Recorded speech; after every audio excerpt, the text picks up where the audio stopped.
tratar como tal. Mi compañero David va a venir luego y va a tratar la parte de cavidad bucal, me parece. Yo voy a tratar a partir del esófago hasta lo que es el intestino grueso, ¿no? Bien, entonces vamos a comenzar. En general el tubo digestivo va a contar con 4 capas histológicas importantes. Siempre cuando vamos a describir el sistema digestivo, en este caso tratarse de un órgano hueco, vamos a describirlo desde lo que es la luz hacia la parte más externa. Es decir, desde donde va a ingresar el alimento, el bolo alimenticio, al inicio en la boca, luego va a ingresar a la faringe y posteriormente al esófago.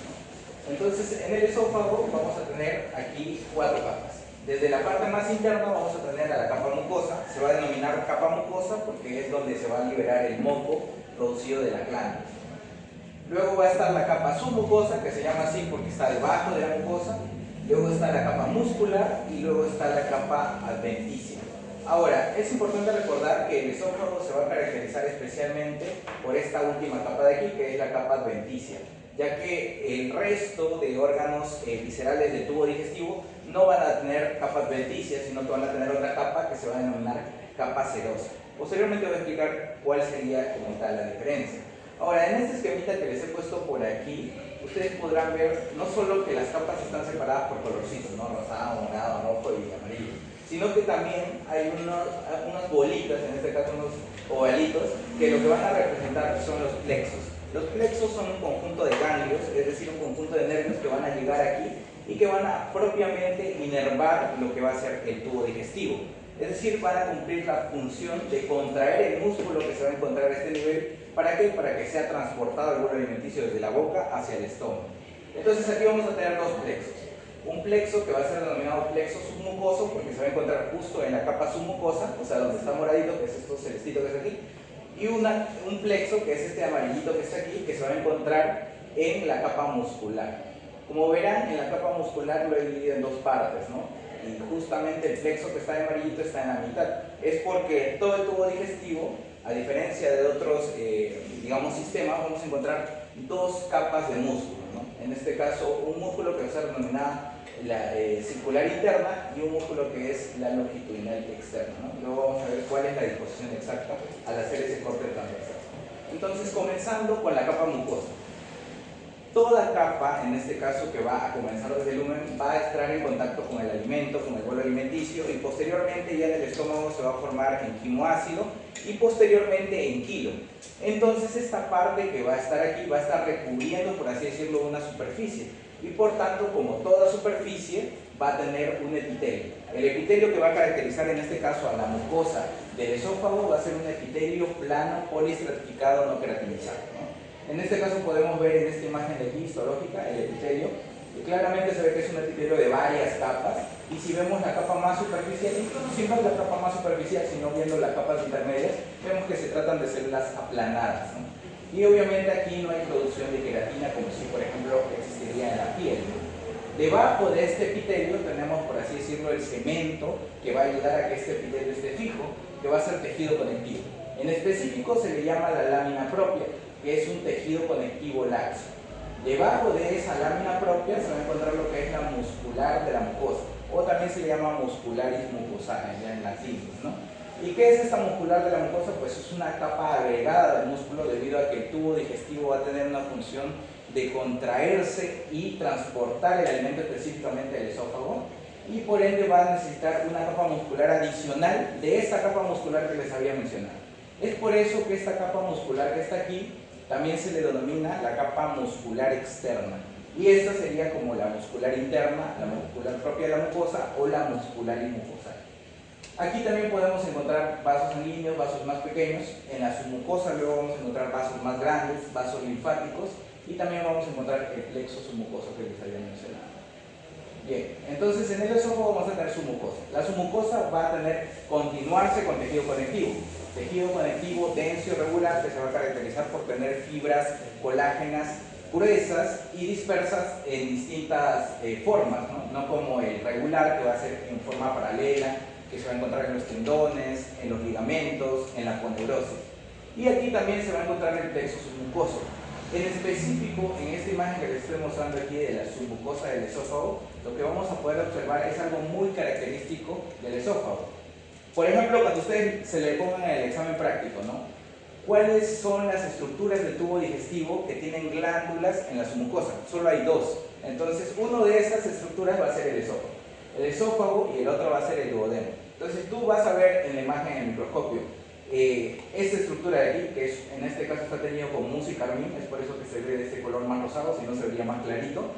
Es una glándula en forma acinar y túbulo acinar que llega a un conducto en donde excreta ¿qué cosa? Moco. Y ese moco finalmente es transportado hacia la mucosa.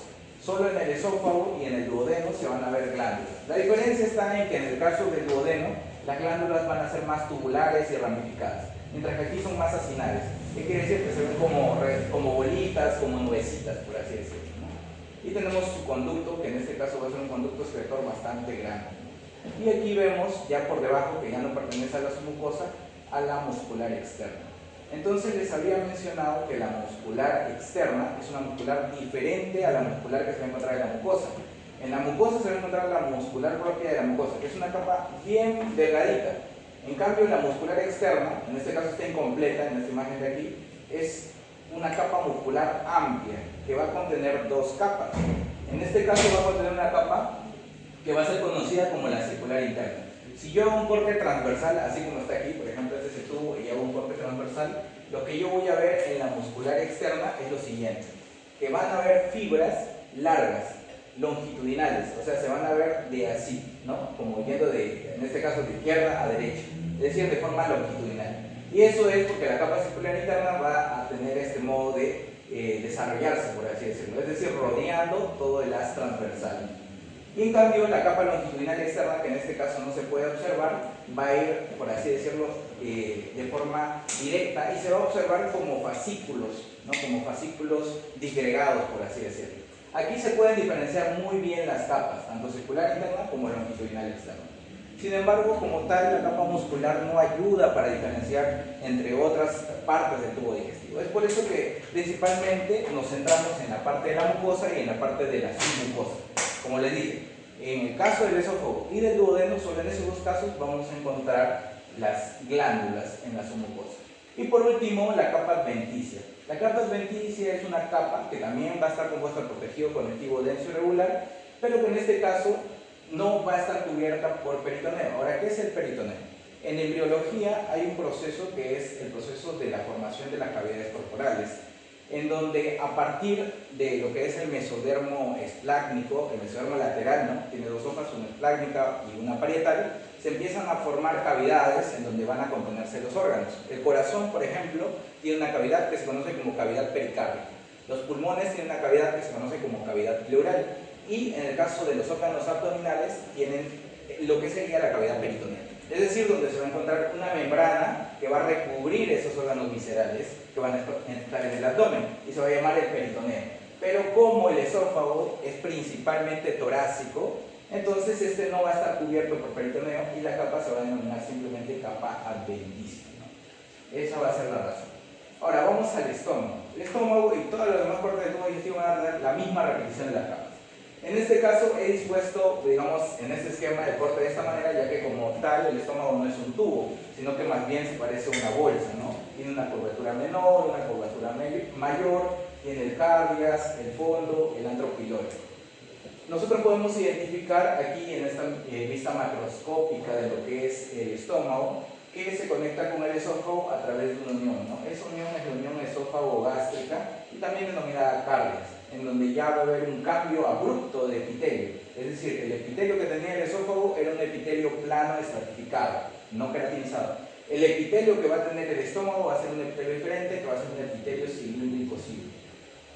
Ahora, en el píloro también va a ocurrir un cambio abrupto de epitelio, mientras que en el caso del estómago tiene un epitelio cilíndrico simple, en el caso del duodeno va a empezar a tener un epitelio cilíndrico con microvellosidades.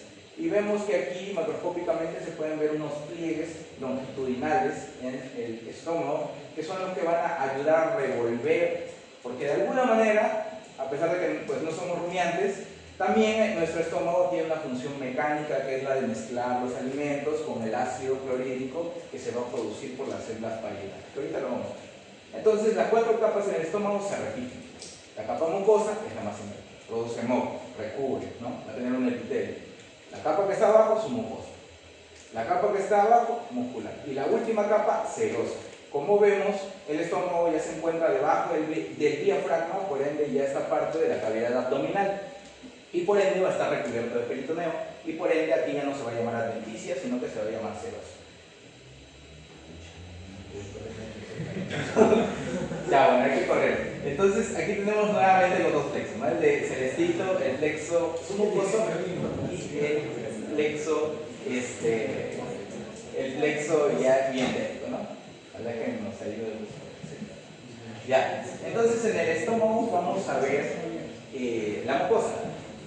Rápidamente vamos a ver que la parte inicial del estómago, o sea, la parte del cardias y la parte del píloro, van a tener una diferencia muy tangencial con respecto al fondo del estómago. El fondo del estómago, por así decirlo, es el estómago propiamente dicho. En cambio, el cardias es la entradita y el píloro es la salida. Entonces, en esto lo que va a caracterizar más que todo es la diferencia glandular que va a tener. En el estómago van a aparecer unas llamadas criptas gástricas. Entonces, el estómago, la mucosa del estómago va a tener un epitelio diferente al del esófago. El esófago tiene un epitelio polirrático plano, no queratínico. El estómago va a tener un epitelio cilíndrico simple. Va a tener igual una lámina propia, porque siempre tiene que tener su tejido conectivo laxo, y una muscular de la mucosa. O sea, eso se repite, ¿no?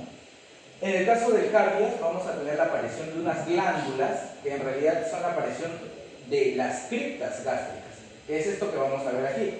Que vamos a ver ya en su auge en el fondo. Pero como cardias es la entradita, solo se ven unas invaginaciones, que son glándulas que producen moco, que se va a caracterizar morfológicamente por tener una forma como tortuosa, medio ramificada. Y en el caso del píloro, que es la parte final del estómago que está en contacto con el duodeno, van a tener glándulas parecidas a las del cardias, pero que van a caracterizarse por ser glándulas muy rectas, ¿no? Y se van a empezar como a enrollar cuando estén al final de la lámina propia, es decir, llegando ya a la muscular de la mucosa. O sea, cardias son tortuosas y el píloro son glándulas rectas. Pero como tal, en el fondo del estómago vamos a identificar estas criptas gástricas porque vemos una alternancia entre los colores como tal. O sea, vemos células que se ven células más basófilas, otras células un poquito más pálidas y unas que medio aquí no se ve, pero son más rosaditas. Entonces aquí en el esquema que vemos aquí sí se puede ver, pues obviamente porque es un dibujo, y vemos lo que es la cripta gástrica. La cripta gástrica es una depresión del epitelio que tiene el estómago. Y esa depresión va a ir formando una cavidad que va a ir formando un cuello, un istmo y finalmente un fondo que es más ancho. Normalmente en lo que es el epitelio se van a encontrar las células mucosas del estómago, que son denominadas células mucosas superficiales, que son estas de aquí, que son prácticamente la mayoría de células que van a ocupar la mucosa del estómago porque se van a encontrar en la parte superficial. Ahora, estas células mucosas son las que se van a invaginar y van a ir metiéndose. Y ya no se van a llamar células mucosas superficiales, sino células mucosas del cuello de la cripta gástrica. Ahora, en el cuello de la cripta gástrica vamos a ver unas células escondidas en las paredes, que se van a llamar células parietales. Estas células parietales, cuando nosotros lo vamos a ver aquí, en el caso del estómago, lo vamos a ver de forma más rosita o rosadita. En este caso son las células más claritas que tenemos aquí. Hay células que están más moradas, ya esas células no son.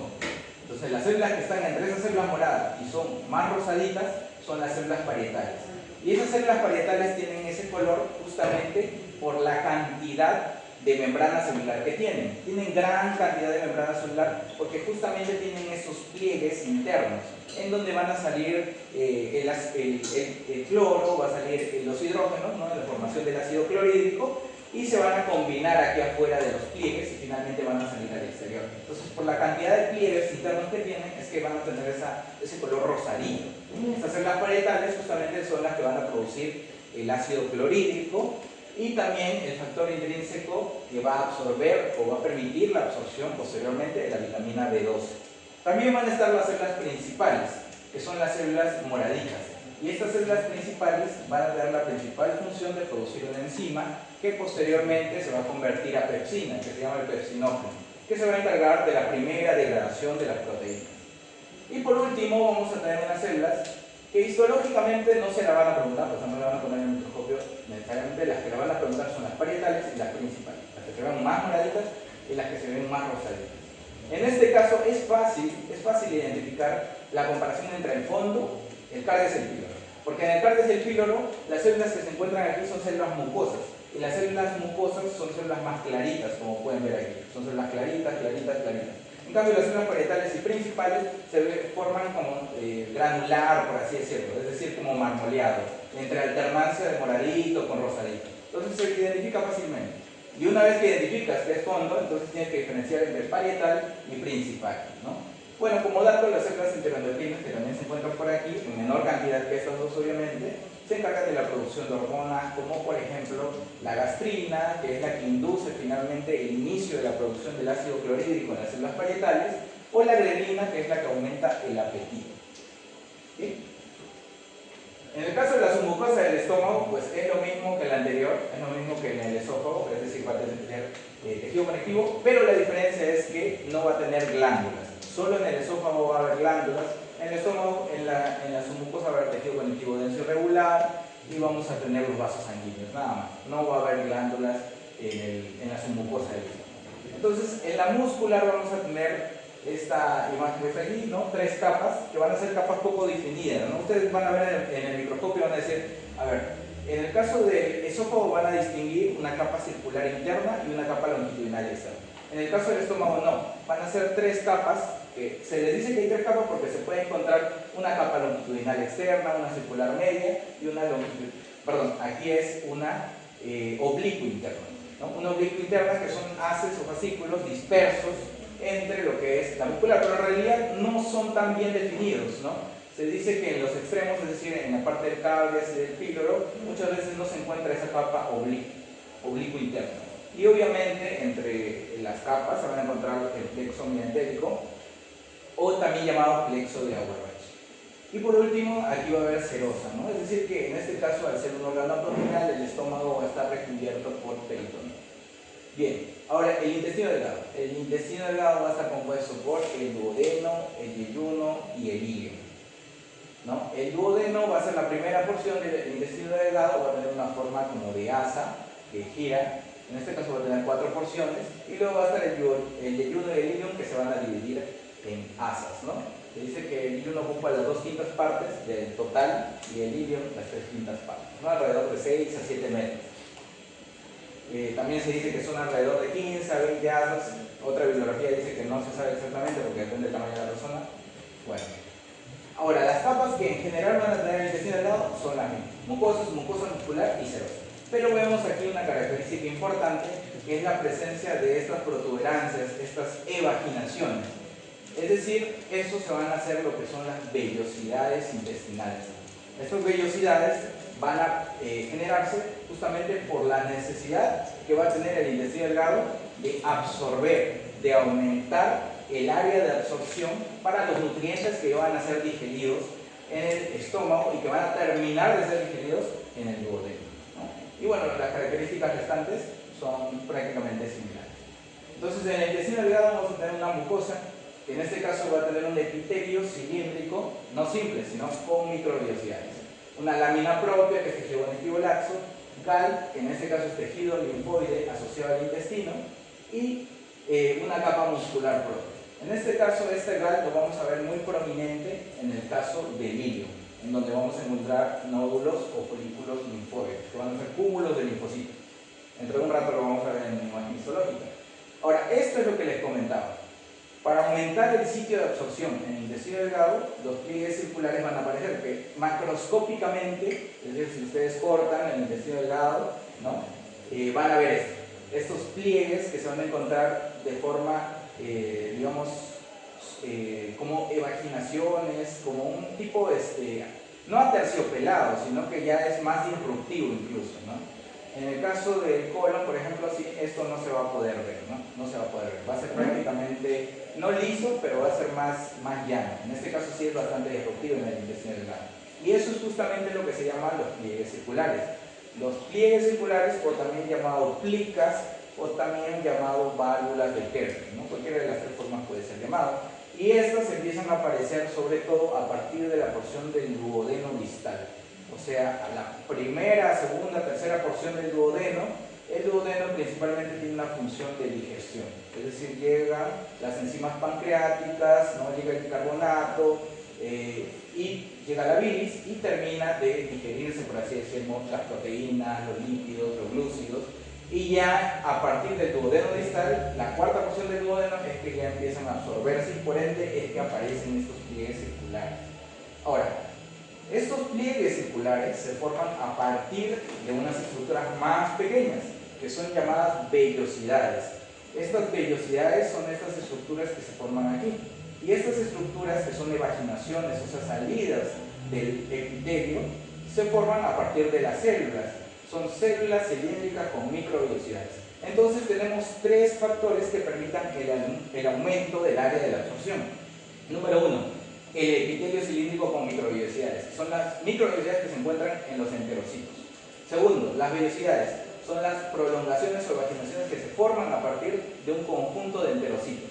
Y un conjunto de vellosidades forman las plicas o pliegues circulares que ya se pueden ver macroscópicamente. Esos son los tres factores que aumentan el área de absorción en el intestino delgado.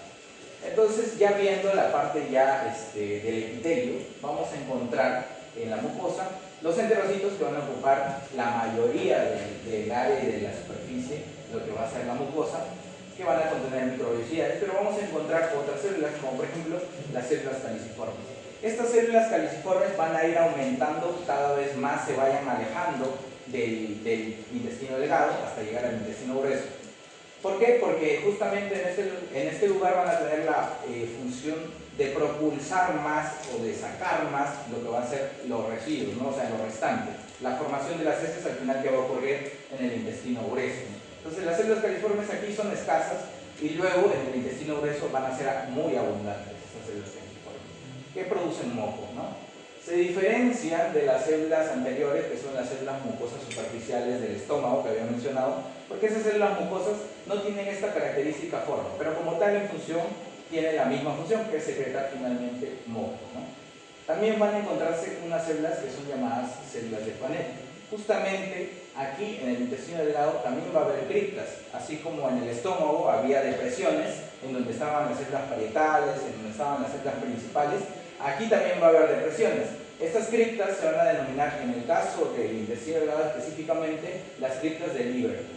Ahora se van a denominar así y vamos a ver que en el duodeno van a aparecer otras glándulas, porque estas criptas contienen a las glándulas, ¿no? Es decir, tienen células caliciformes que van a producir moco. Ahora, en el fondo de esas criptas, nosotros vamos a encontrar estas células, que son células de Panett. Son células característicamente acidófilas, es decir, se van a ver bien rojitos. Y se van a encargar de producir lisocimas que van a servir para la inmunidad innata, es decir, para destruir patógenos, bacterias, ¿no?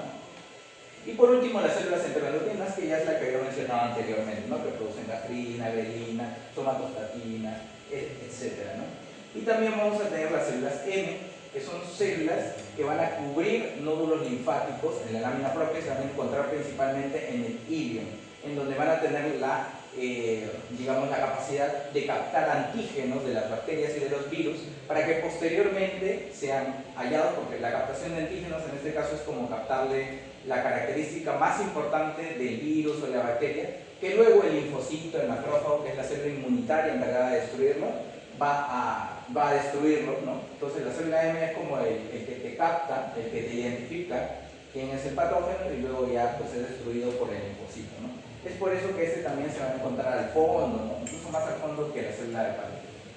Bien. Aquí podemos ver lo que es la mucosa del intestino y podemos ver aquí superficialmente lo que es una vellosidad intestinal. Aquí están las células cilíndricas con microvellosidades que están formando una vellosidad intestinal. Se puede ver que tiene una lámina propia con muchos linfocitos. Estas células así dispersas debajo de lo que es el epitelio, son linfocitos. Y vemos una zona, que en este caso se ve blanca, ¿no? Que es una zona dilatada, que es conocido como un vaso pilífero central o vaso lateral, o también es un vaso linfático. Justamente en el intestino va a ocurrir la absorción de los nutrientes, entre ellos los lípidos. Por ejemplo, se van a degradar los lípidos a triglicéridos, los triglicéridos a ácidos grasos libres, y esos ácidos grasos libres van a componerse luego en micelas, en kilomicrones. Esos kilomicrones van a entrar a los vasos pilíferos, y como tal los lípidos pues no tienen tinción, ¿no? Entonces aquí se van a ver prácticamente blancos, ¿no? Como en el tejido adiposo que se ven bolitas blancas. Entonces cuando ocurra la absorción activa de esos lípidos, vamos a poder observar estos vasos pilíferos centrales así engrosados, ¿no? De esta manera. También vamos a poder encontrar aquí en la mucosa, abajo, en las criptas, en las depresiones que van a existir, en la parte más profunda de las criptas, lo que son las células de Panel. Claramente aquí se pueden observar como células que en este caso tienen lisosimas, son células que van a tener de forma ácida, ¿no? Y que tienen una función en este caso se ve redondita porque es un corte transversal que hicieron, ¿no? Y aquí en la mucosa específicamente del ilion vamos a ver unas bolas, por así decirlo, unos folículos, unos nódulos, que son aglomeraciones de células inmunitarias, se llaman linfocitos, ¿no? También va a tener macrófagos, eosinófilos, pero principalmente linfocitos. Y se van a ver así, como bolitas, ¿no? Bolitos, que van a formar lo que se conocen como placas de Peger. Una placa de Peger alrededor puede tener de 10, 8 o 10 folículos linfoides, ¿no? Entonces, una placa de Peger es una aglomeración de folículos linfoides. Y esto va a contener la mayor cantidad de folículos linfoides en todo el tubo digestivo, ¿no? Va a tener la principal función inmunitaria en ese sentido. Y se van a encontrar en la mucosa del ilion y van a llegar hasta la submucosa. Bien. Ahora, la submucosa. La submucosa va a tener tejido conectivo denso y regular, vasos sanguíneos. Les había mencionado que aparte del esófago, había otra estructura en el intestino, en el tubo digestivo que tenía glándulas, y ese es el duodeno. El duodeno va a tener la presencia de las glándulas de Brunner, y estas glándulas de Brunner van a tener una disposición más tubular que en el caso de las glándulas en el esófago, ¿no? Va a contener glicoproteínas neutras, alcalinas, iones y bicarbonato ya para neutralizar lo que va a ser el timoácido. Y finalmente la muscular, que en este caso va a tener las mismas dos capas, circular interna, longitudinal externa. Entre esas dos capas vamos a tener el plexo mientérico o de Auerbach. Y finalmente la serosa, que en este caso un dato importante es que en el caso del duodeno, la serosa solo va a recubrir su parte anterior y la mitad posterior no va a estar recubierto por una capa de peritoneo y por ende se va a denominar adventicia, ¿no? Es un dato. Y vamos a pasar por último al intestino grueso, ¿no? El intestino grueso va a comenzar con el ciego, que va a estar conectado con el ilion, por la válvula iliocecal, y el ciego va a tener un apéndice, ¿no? Que es el apéndice vermiforme, y va a continuarse con el colon ascendente, colon transverso, descendente, sigmoides, el recto y finalmente el conducto anal. Entonces, a grosso modo, esta es la estructura que va a tener el colon, el intestino grueso, ¿no? Como tal, a partir del recto ya no va a tener estas estructuras como son las tenias, que son estas estructuras aquí, y tampoco estas estructuras adiposas que se están desprendiendo por aquí. Pero prácticamente en todo lo que es el ciego y el colon sí va a contener esta estructura. Hay 4 capas, mucosa, submucosa, muscular y serosa. En este caso, las diferencias principales es que aquí, si bien sí va a haber vellosidades, ya no vamos a poder ver lo que son los pliegues circulares. Es decir, macroscópicamente, internamente, si nosotros hiciéramos un corte del intestino grueso, no se va a ver como lo vimos anteriormente en el intestino delgado de forma tan disruptiva, ¿no? Vamos a ver también que en el caso de la muscular va a tener 2 capas, circular interna y longitudinal externa. Especialmente la longitudinal externa se va a dividir en una capa muy delgadita porque va a tener su principal densidad o cantidad de longitudinal externa en estas 3 estructuras que se llaman tenias colónicas, que son estructuras que enrollan, por así decirlo, a todo el intestino grueso y que van a tener la función de propulsar lo que va a ser la formación de las heces. Y finalmente vamos a tener la capa serosa porque va a estar recubierto por peritoneo. Y también estas estructuras adiposas adheridas a lo que va a ser la capa serosa. Bien, entonces en la mucosa del intestino grueso vamos a tener vellosidades, ¿sí? Pero no vamos a llegar a tener pliegues circulares. Como ven aquí, como tal no hay presencia, es prácticamente liso, aterciopelado, no tiene la disruptividad que tenía el intestino delgado, porque no tiene una función mayor de absorción, solo va a absorber principalmente agua. Entonces aquí tiene vellosidades, va a tener glándulas, es decir, también criptas, una lámina propia, un tejido linfóide asociado a mucosas o asociado a lo que es el tubo digestivo, y una muscular blanda. Va a tener una superficie lisa con unos pliegues semilunares, va a tener células absortivas cilíndricas, células caliciformes, células enteroendocrinas y las células M que también había mencionado anteriormente, que identifican los antígenos. En la lámina propia como tal vamos a tener una meseta de colágeno que va a regular el transporte de agua, una vaina fibroelástica precríptica y el tejido linfóide asociado a mucosas, que son nódulos linfóticos más desarrollados, pero en menor cantidad que en el hilo. Como tal, si nosotros vemos en el microscopio el intestino grueso y lo diferenciamos del intestino delgado, tenemos que ver sus vellosidades. Sus vellosidades aquí como tal son vellosidades romas, son vellosidades prácticamente cuadradas. Y como tal se pueden identificar mucho más fácilmente lo que son las células caliciformes, porque hay muchas más células caliciformes. Estas estructuras que están aquí son todas células caliciformes que se imaginan en las criptas del intestino grueso. Esa es la principal característica del intestino grueso para con el intestino delgado. Luego seguimos con la muscular y la serosa. La muscular va a estar contenida, va a tener una circular interna y una longitudinal externa que va a estar distribuida en 3 bandas que son equidistantes, ¿no?, formadas por esta longitudinal externa, que se pueden ver más o menos por aquí. Esto de aquí, que se ve casi como un ligamento transparentoso, en realidad es la prolongación de lo que va a ser una tenia colónica, que va a ser una capa de longitudinal externa, ¿no? Obviamente todo es músculo liso, no es voluntario. También vamos a tener las austras colónicas, que son las aculaciones, estas digamos formas, ¿cómo se diría?, como embolsadas que va a tener el intestino grueso, el colon. Estas son las austras, las aculaciones presentes entre las tenias. Y por último los apéndices omentales, que son las proyecciones adiposas que se van a encontrar en las células.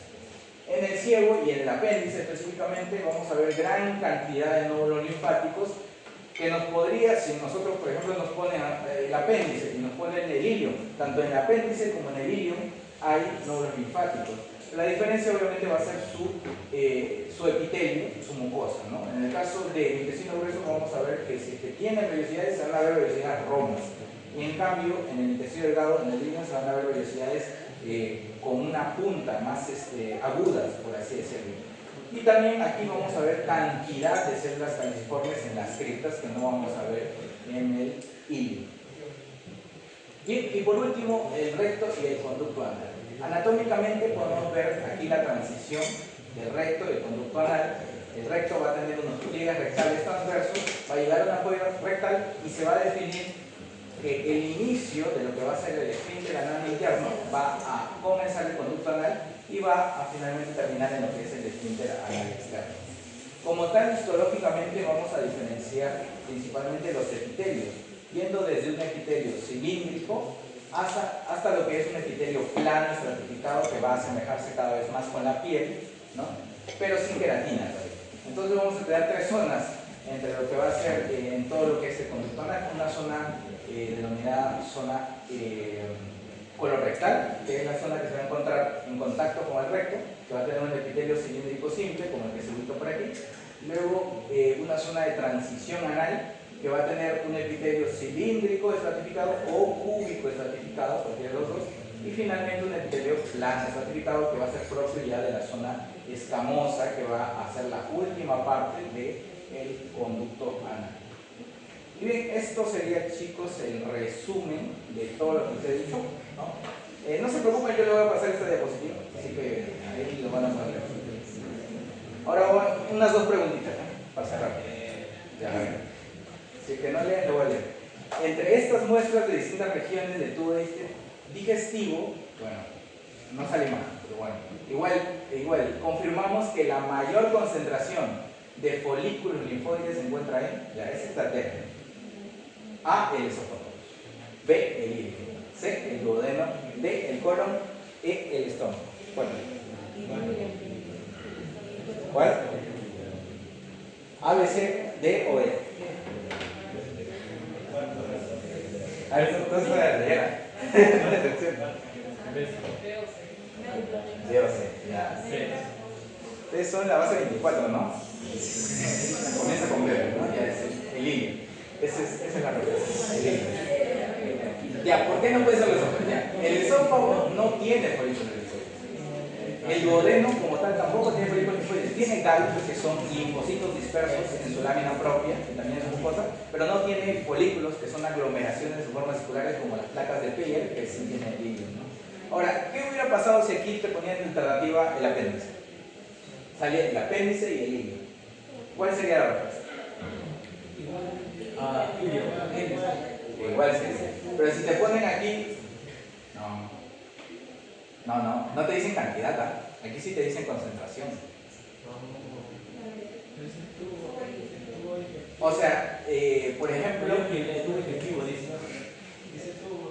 estos muestra el tubo digestivo. La región del tubo digestivo. Pero, o sea, como tal, también el apéndice es parte del tubo digestivo. O sea, también es parte del tubo digestivo.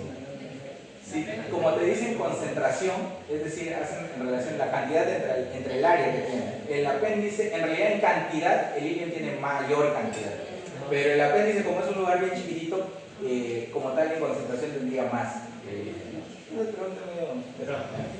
Ya, a ver esto. Ya es más, esto ni lo tienen que leer, solo ¿qué célula es la que está apuntando en la flechita amarilla? No sé qué estructura será. A, enteroendocrinas, B, caliciforme, C, Peyer, D, Panet, E, célula M o F, enterocélulas.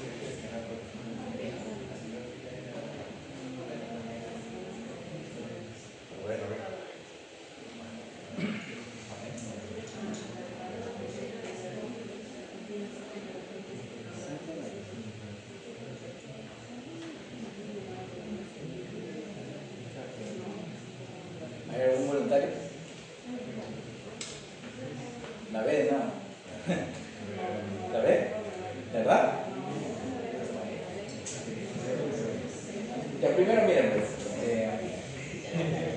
¿De qué color está más o menos? Ya por eso miren.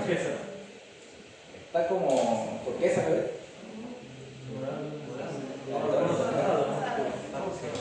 Está rosado, ¿no? Está como rosadito. Ya, y si se dan cuenta, esto de aquí, ¿qué parecen en realidad? Porque si ven aquí, estamos hablando de tubo digestivo, ¿no? Microviosidades.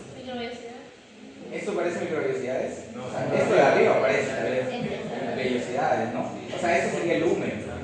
Esto sería la mucosa. Pero esto que está aquí podría ser también la mucosa, pero ¿por qué están como círculos? Se ven como círculos, ¿no? ¿Qué son? Folículos. No son folículos, porque los folículos se ven totalmente cubiertos de la rosadita. Y aquí, si se dan cuenta, como ven, sí son células caliciformes estas, porque son blanquitas. Entonces esto puede que sean glándulas y sean cortes transversales. Ya. Y al fondo de las glándulas, en este caso, si estamos identificando células caliciformes, ¿qué podría haber al fondo de las glándulas? Si fueran estómago, bueno, en el estómago no hay células caliciformes. Si piensan en intestino delgado, por ejemplo, ahí vamos descartando. Las enteroendocrinas no, porque las enteroendocrinas, si es que la vieras, son pálidas, son blancas prácticamente. Estas no serían. Las células M tampoco, y sí tienen un color, no se diferencian como tal en el microscopio. El enterocito estaría aquí arriba, no sería. Peyer no es una célula, es una placa. Entonces estaríamos entre. Ya. La respuesta sería las células de Panet. Son células acidófilas que se encuentran al fondo de la glándula. Ok, chicos, eso sería todo. Hasta el espacio de la.